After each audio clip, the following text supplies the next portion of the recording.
Plusieurs footballeurs guinéens ont été utilisés dans leur club durant le week-end du 18, 19 et 20 août 2023. D'autres, par contre, ont vu leur club jouer. Voici notre tour d'horizon. Dans le cadre de la première journée de la Bundesliga, Serhou Guirassy a été plus que décisif pour Stuttgart qui s'est imposé à domicile 5-0 face à Bochum. L'attaquant guinéen a inscrit un doublé 18e et 77e.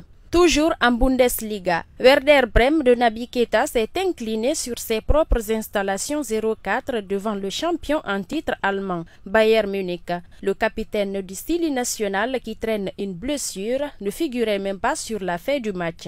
En Liga espagnole, Valence et Mukhtar Diarabi ont enchaîné par une nouvelle victoire ce week-end.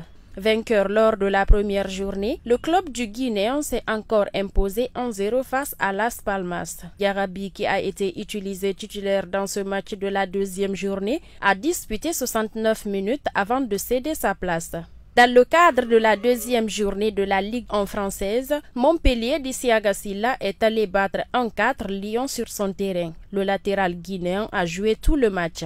L'île de Mohamed Bayo a gagné 2-0 devant Nantes. L'avant-centre guinéen, qui ne fait pas partie des plans de Paulo Fonseca cette saison, ne figurait même pas sur la feuille du match. Lorient de Dembo Sylla a fait jeu égal avec Nice. Les deux équipes se sont quittées sur le nul ouvert d'un but partout.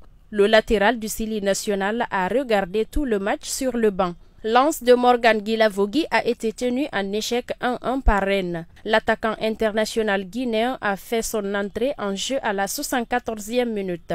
Strasbourg de Seydou Sow s'est incliné en déplacement 3-0 sur le terrain de Monaco. Le défenseur guinéen récemment enrôlé par les Strasbourgeois ne figurait même pas sur la feuille du match. En Ligue 2 toujours en France, dans le cadre de la troisième journée, Auxerre d'Ousmane Camara a contraint Angers au partage de points.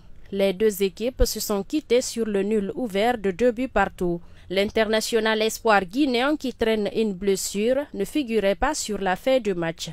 Pau d'Ousmane Kanté a gagné 2-0 face à Paris Football Club. Le défenseur du Style national n'était pas dans l'équipe pour ce match. En Belgique, Anderlecht d'Amadou Diawara s'est imposé 2-1 face à Westerlo en Pro League. Le milieu du terrain guinéen a disputé tout le match. En Grèce, Olympiakos de Madi Camara a gagné 2-0 face à Panserekos en Super League. Le médian du Style national a joué 74 minutes avant de céder sa place. Arouca FC de Morlaye Sylla a arraché le point du nul à l'extérieur sur le terrain de Vizela dans le cadre de la deuxième journée de la Liga portugaise. Les deux équipes ont fait 2 buts partout. Le milieu du terrain du Style national a délivré une passe décisive pour le deuxième but des visiteurs. Sheriff Tiraspol de Momo Yansane s'est imposé largement 5-0 face à Dassina dans le cadre de la troisième journée de la Superliga moldave.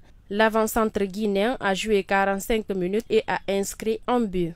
En Suède, Ali Keita et Östersund sont allés tenir en échec hors grid 2 buts partout. Le gardien international guinéen est resté durant tout le match sur le banc. C'est une rencontre de la 19e journée de la première division suédoise. En Arabie Saoudite, François Kamano a délivré sa première passe décisive en Saudi Pro League. Celle-ci a permis à son club Abba de s'imposer lors de la deuxième journée face à Al Raed 1-0.